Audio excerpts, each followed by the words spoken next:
Assalamualaikum warahmatullahi wabarakatuh. Perkenalkan, saya Helga Maharani Sutaria, NIM 3300210008, kelas B reguler.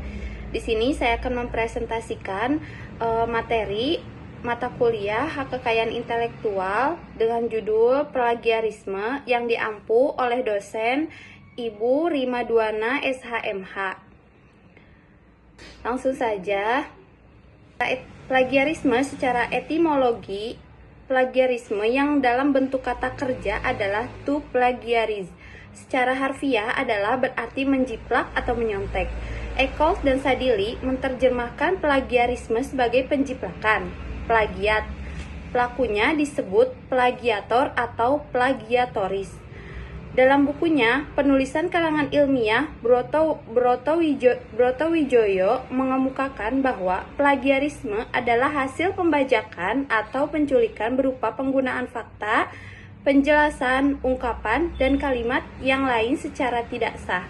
Hasil pembajakan, penculikan, dan penggunaan fakta, ungkapan, dan sebagainya yang tidak sah tersebut disebut plagiat. Hasil dari plagiarisme adalah plagiat dan pelakunya disebut plagiator. Menurut Kamus Besar Bahasa Indonesia, plagiarisme sebagai kata benda adalah penjiplakan yang melanggar hak cipta. Adapun plagiat adalah pengambilan karangan, pendapat, dan sebagainya orang lain dan menjadikannya seolah-olah karangan atau pendapat dan sebagainya itu milik sendiri. Misalnya, menerbitkan karya tulis orang lain atas nama dirinya sendiri. Dan plagiator adalah orang yang mengambil karangan tersebut, pendapat, dan sebagainya orang lain dan disiarkan sebagai karangan, pendapat, dan sebagainya sendiri. Ruang lingkup dari plagiaris: 1. Mengutip kata-kata atau kalimat orang lain tanpa menyebutkan sumbernya atau asalnya. Yang kedua, menggunakan gagasan, pandangan, atau pendapat orang lain tanpa menyebutkan sumbernya atau asalnya.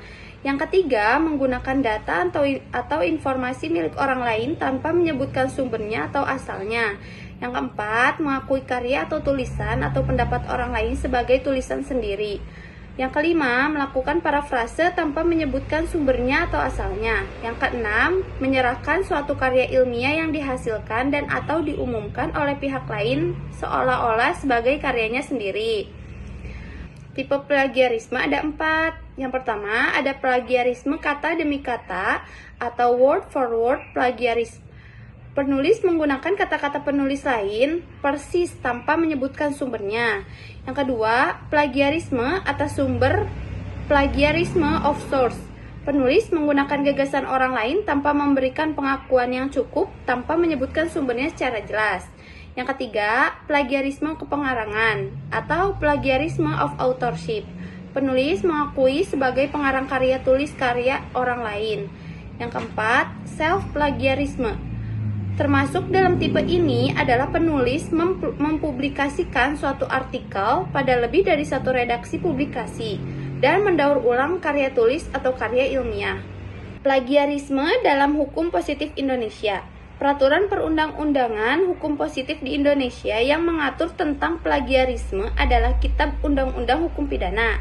Tepatnya di dalam pasal 380 yang menentukan barang siap diancam dengan pidana penjara paling lama 2 tahun 8 bulan atau denda paling banyak Rp5.000. 1. Barang siapa yang menaruh suatu nama atau tanda secara palsu di atas atau di dalam suatu hasil kesusastraan, keilmuan, kesenian, dan kerajinan atau memalsukan nama atau tanda yang asli dengan maksud supaya karenanya orang mengira bahwa itu benar-benar buah hasil orang yang nama atau tandanya olehnya ditaruh di atas atau di dalamnya tadi.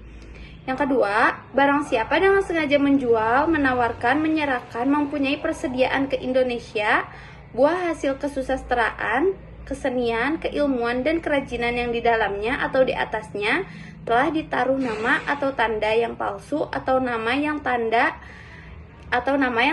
asli yang telah dipalsukan seakan-akan itu benar-benar hasil orang yang nama atau tandanya telah diubah secara palsu tadi. Jika buah hasil itu kepunyaan terpidana, boleh dirampas. Dalam perspektif peraturan perundang-undangan, hak cipta yang disebut dalam Undang-Undang Nomor 28 Tahun 2014 tentang hak cipta, permasalahan plagiarisme tidak secara khusus mendapat pengaturan.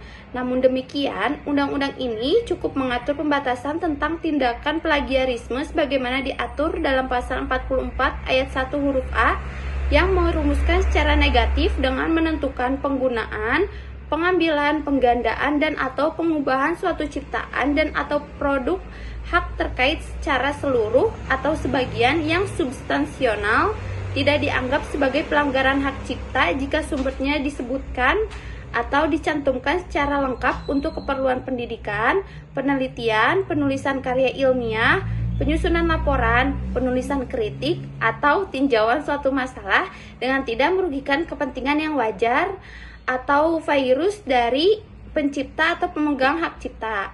Dalam perspektif peraturan perundang-undangan bidang pendidikan tinggi melalui Undang-Undang Nomor 20 Tahun 2003 tentang Sistem Pendidikan Nasional, bahwa Undang-Undang Pendidikan Nasional tidak menyebutkan secara eksplisit tentang konsep tindakan plagiarisme. Akan tetapi, undang-undang ini memberikan kewenangan pada institusi pendidikan tinggi untuk memberikan gelar akademik pada peserta didik yang memenuhi persyaratan yang telah ditetapkan. Selain itu, institusi pendidikan tinggi juga diberikan kewenangan untuk mencabut dan membatalkan gelar yang telah diberikan jika terbukti ada tindakan plagiarisme. Hal ini diatur dalam pasal 25 Undang-Undang Nomor 20 Tahun 2003. Undang-Undang Nomor 12 Tahun 2012 tentang Pendidikan Tinggi pasal 28 ayat 5 menentukan bahwa gelar akademik, gelar vokasi atau gelar profesi dinyatakan tidak sah dan dicabut oleh perguruan tinggi apabila karya ilmiah yang digunakan untuk memperoleh gelar akademik, gelar vokasi atau gelar profesi tersebut merupakan hasil jiplakan atau plagiat. Sanksi pidana dalam plagiarisme. Sesuai dengan hukum positif di Indonesia, berbagai bentuk ancaman atau sanksi hukum yang dapat dijatuhkan kepada seorang plagiator, mulai dari hukuman peringatan, pencabutan hak tertentu, termasuk hukuman penjara atau denda dan ganti rugi secara perdata, diatur dalam pasal 380 KUHP dengan ancaman hukuman maksimal 2 tahun 8 bulan, pasal 113 Undang-Undang Nomor 28 Tahun 2014 tentang hak cipta dengan ancaman hukum paling lama 4 tahun penjara dan atau denda paling banyak Rp 1 miliar rupiah. Selanjutnya diatur dalam Undang-Undang Nomor 20 Tahun 2003 tentang Sistem Pendidikan Nasional melalui pasal 70, ancaman hukumannya adalah penjara maksimal 2 tahun dan atau denda paling banyak Rp 200 juta rupiah. Juga adalah sanksi pencabutan gelar melalui pasal 25 ayat 2. Pasal 1365 KUH Perdata yang menentukan tiap perbuatan yang melanggar hukum dan membawa kerugian kepada orang lain mewajibkan orang yang menimbulkan kerugian itu karena kesalahannya untuk menggantikan kerugian tersebut. Pasal 28 ayat 5 Undang-Undang Nomor 12 Tahun 2012 tentang Pendidikan Tinggi terkait sanksi pencabutan gelar akademik, gelar vokasi atau gelar profesi, diatur dalam pasal 380 KUHP dengan ancaman hukuman maksimal 2 tahun 8 bulan, pasal 113 Undang-Undang Nomor 28 Tahun 2014 tentang hak cipta dengan ancaman hukum paling lama 4 tahun penjara dan atau denda paling banyak Rp 1 miliar rupiah. Selanjutnya diatur dalam Undang-Undang Nomor 20 Tahun 2003 tentang Sistem Pendidikan Nasional melalui pasal 70, ancaman hukumannya adalah penjara maksimal 2 tahun dan atau denda paling banyak Rp 200 juta rupiah. Juga adalah sanksi pencabutan gelar melalui pasal 25 ayat 2. Pasal 1365 KUH Perdata yang menentukan tiap perbuatan yang melanggar hukum dan membawa kerugian kepada orang lain mewajibkan orang yang menimbulkan kerugian itu karena kesalahannya untuk menggantikan kerugian tersebut. Pasal 28 ayat 5 Undang-Undang Nomor 12 Tahun 2012 tentang Pendidikan Tinggi terkait sanksi pencabutan gelar akademik, gelar vokasi atau gelar profesi.